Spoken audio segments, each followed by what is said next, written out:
back, everybody, here to the Postgame Pod at Auburn Undercover. Nathan King, joined by Patrick Bingham. It is midnight here in Neville Arena, and they're still cleaning up after the game, so we decided to come in here in the lobby where we've got the nice trophies behind us here in the Scholarship Center, where it's a little bit quieter. And just a few hours ago, Patrick, it was not quiet. Has it been that long? It was not at all, a normal finish. It was a very, very dramatic way for Auburn to ultimately get off the schneid here and break a 5-game losing streak in wild fashion. Elijah Freeman's go-ahead basket with 1.2 seconds left lifts the Tigers to a 75-74 win over Kentucky. Patrick, this is a game that Auburn absolutely had to have, or they felt like they had to have, really, more so. Obviously the NCAA tournament implications are one thing, but this is a team that just needed to taste victory again. And you could almost see that from our buddy Jeff Shearer from Auburn Athletics just posted a video from the student section, but like the student who's in front of whoever has that video, like just throws both his hands up in the air, almost just like a hallelujah. Like you could see that from the players after the game, Patrick. This is one where everyone in this building, whatever means you could get it, this was a very cathartic win that Auburn really needed tonight. Yeah, I mean, obviously, like in the moment, you just had to win regardless of who the opponent was. It was the same thing with earlier this week at Mississippi State. You just had to break that skid. You needed to get a win and stop that. But I think almost like bigger picture for just even like SEC play, like think of how it started. You make the crazy shot against Georgia, but you lose in overtime. Then you have the very bizarre ending against Texas A&M. And I mean, Steven said it earlier, or for the like preview press conference for this game. He's like, I don't want to say the C word, but we're right there. And they have been. And they have been. And in so many of these close moments, when the other team makes a big shot with a minute to go, they can't replicate that. And tonight, Kentucky did. Yep. And I mean, Kentucky went up 3, and it was like, oh, well, that might be it with a minute left. And then Auburn found a way. They were able to get to the free throw line. And, I mean, they were able to make the plays at the end to win the game. Yeah, we almost saw both tonight, right? We almost saw them, well, we did see them, honestly collapse at the end and lose a late lead. But at the same time, they also made the winning plays when they needed to and got a key turnover at the end of the game with an offensive foul on Kentucky. It was almost kind of a mirror image of what happened at Mississippi State. You were up by 7 with 4 minutes to go in that game. You're up by 6 with 3:35 to go in this game. And then Auburn had 3 turnovers in the final 2:13 of the game.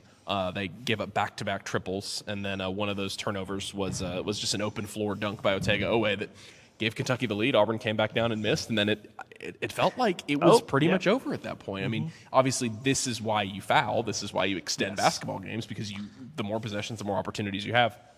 Ends up being an offensive foul, just a push-off on Kentucky's Colin Chandler, which Mark Pope, Kentucky's head coach, had some words about. You can go check that out on our YouTube channel, and then if you go to Twitter, you can find some other words. Some other words he had to say very blatantly about the officiating there. But of course, credit to Auburn for taking advantage of their opportunity at the end. It would have been there were a lot of things that would have been fitting. It would have been fitting, of course, if Auburn had lost this game with a miss right at the basket, because they were so bad in this game finishing around the rim. The layups. Keyshawn Murphy gets a point blank layup, and he said it after the game. He's like, I don't know why I didn't dunk it. Like, and when you look back, you're like, yeah, man, I don't know either. Like, there's nobody in front of him. But in that moment, you're just trying to obviously kiss it off the glass, and then Elijah Freeman comes up with a huge play there at the end of the game. But Keyshawn Murphy was absolutely phenomenal. Yes. Another career game for him. It was just a few games. It was Arkansas where he had a career-high 22 points. Now he has surpassed that with 25. With 25 points, he was easily the best player for Auburn in this game. Yeah, and he said post-game he wasn't pleased with how he played at Mississippi State, going back to the old school, and to turn around and do that tonight. And I mean, I'd like to know, of the layups Auburn made, he had to have made almost all of them.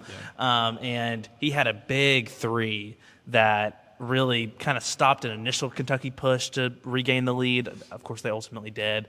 And, I mean, yes, he was fantastic tonight. Yeah, Murphy made a 3 from the top of the key. I don't know what off the top of my head, I don't know his percentage or how many he's made this year. He's made a few of them. He's definitely had open looks from the top of the key, but he's not a guy that's going to take that shot all the time, but he felt confident in it. And then Elijah Freeman, a really nice game for him today. He was the most important statistic for him. He's plus 10 in the box score in a 1-point game. He was just making plays all over the place. Keyshawn Hall shoots really, really poorly in this game. This is not an offensive performance to remember for him, but I thought not only all the assists he was able to rack up, I think he had 5 assists in this game, a bunch of big defensive rebounds, but we saw a lot of hustle from him.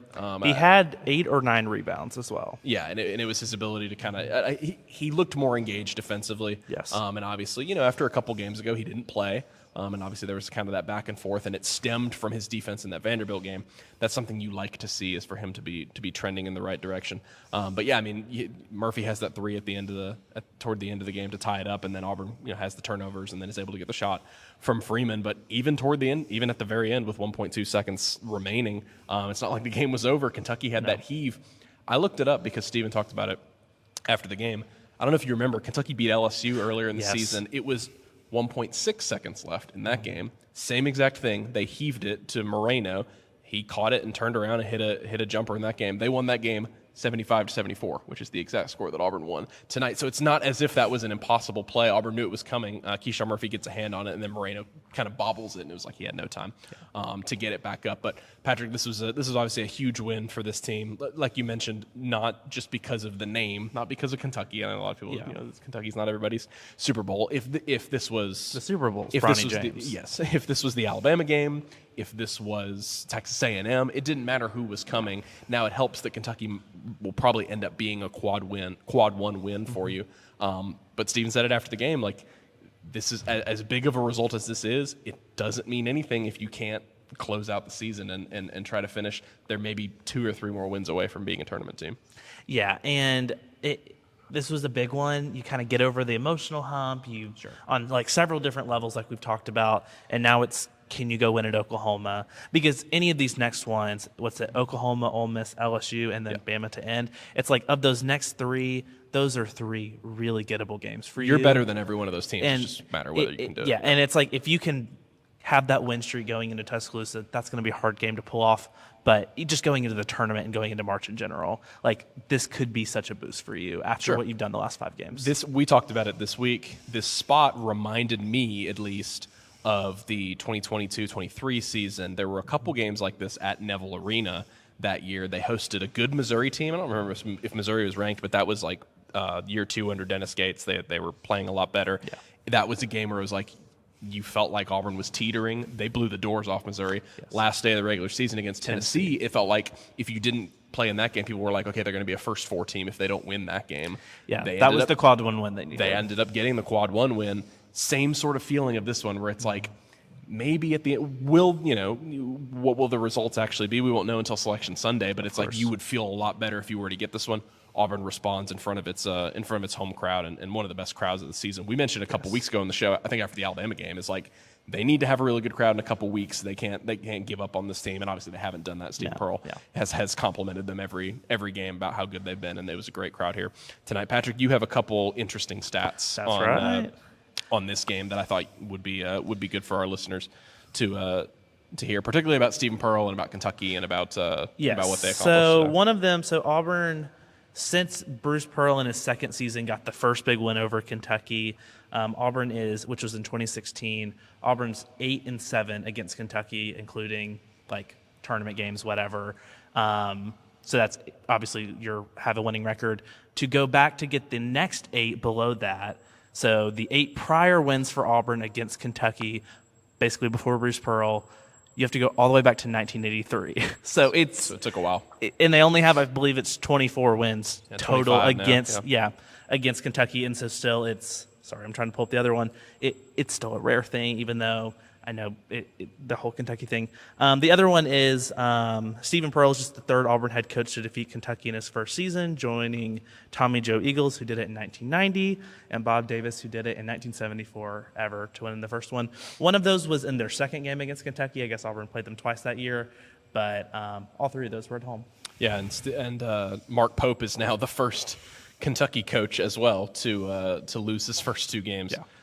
To Auburn, and so obviously an extremely important result. Again, I know we've kind of brought up Kentucky a bunch, but regardless of who you played today, you get back in the win column. And this was, Stephen Pearl said it after the game. He hasn't wanted to say that this team has been unlucky, but it's like you point to some of the teams they've had to play, and then finally when they played somebody a little bit lower in the standings, Josh Hubbard goes for 46, and then he said what did Hubbard shoot, 4 of 20 or something like that today? He's like, when I saw that, I almost threw up. Like, had the game right after they play Auburn. So I know that, look, and Auburn was lucky to get that call at the end. They absolutely were. I mean, of course. That was not an egregious push-off by any means. I think it was a push-off, but it's like I've seen a lot of people saying you don't call that in a lot of points of the game, and I agree. I don't think you do.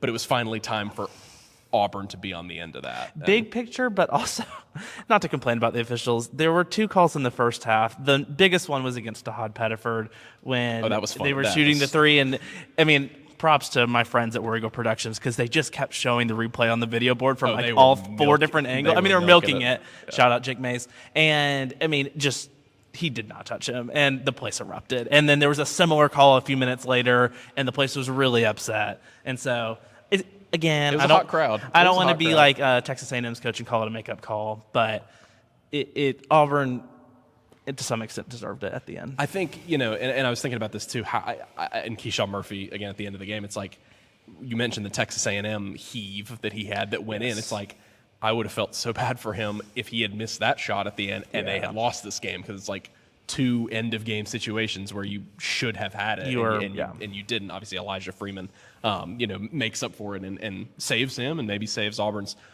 season. But, yeah, I mean, the only thing I could see about the Pettiford play was like, you're supposed to have a space for a three-point shooter, and maybe he was already in his space. The problem is, I think they whistled it before they saw if there was contact.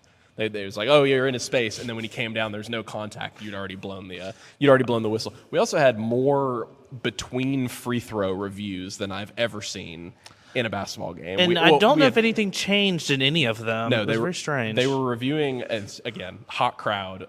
It was a good crowd tonight, and they were furious with that. But Keyshawn Murphy was shooting 2 free throws, and they check in the mid. He makes the first, and they're like, yeah, we're gonna go make sure that foul was correct. It's like, in the middle of you're icing the free throw shooter, and then late in the game, when Pettiford went to the line, by the way, a couple big free throws when he just gets fouled on a shooting foul late in the game. He needed to make those. Makes his first, and there's a bunch of deliberation about who's coming on the court, where they're standing. It takes like 45 seconds, and Todd Pettiford's like, can I shoot my second free throw? Oh man, it was definitely, and you also had the element that I always think is fun, Patrick, is the how well Kentucky fans travel.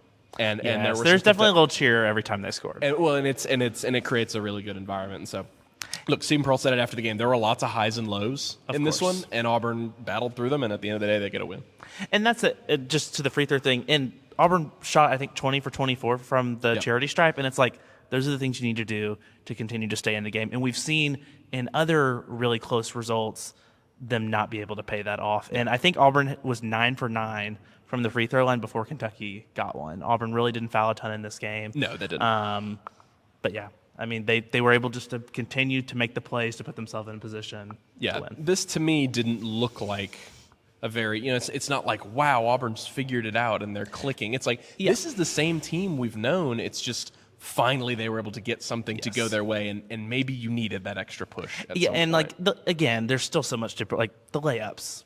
You could certainly improve in that aspect. There's others, but again, it's the only thing that really mattered tonight was, did you win the game or not? And they were able to say they did. Yeah, absolutely. And they're back in the win column, moving to Oklahoma on. It's a quick turnaround on Tuesday. It's going to be that's another important game.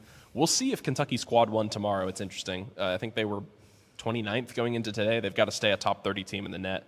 In order to be a quad one game. Oklahoma, I believe, is still going to be quad one, since that's a road game. And then, like Patrick mentioned, you get a couple home games against 2 of the Ole Miss is playing terribly, and LSU is just not very good. You should beat both those teams at home before the finale at Alabama. So obviously, this Auburn hopes represents a chance for them to get back on the right path and end the season. Maybe not with a winning streak, but with a cluster of wins before the SEC tournament. So 75-74, Elijah Freeman's late basket puts Auburn over the top against Kentucky. For Patrick Bingham, I'm Nathan King. Be sure to head over to auburnundercover.com. Tons of coverage of this game, of course. Post-game interviews. Patrick's got them on the YouTube channel with Stephen Pearl, Mark Pope, Elijah Freeman, and Keyshawn Murphy.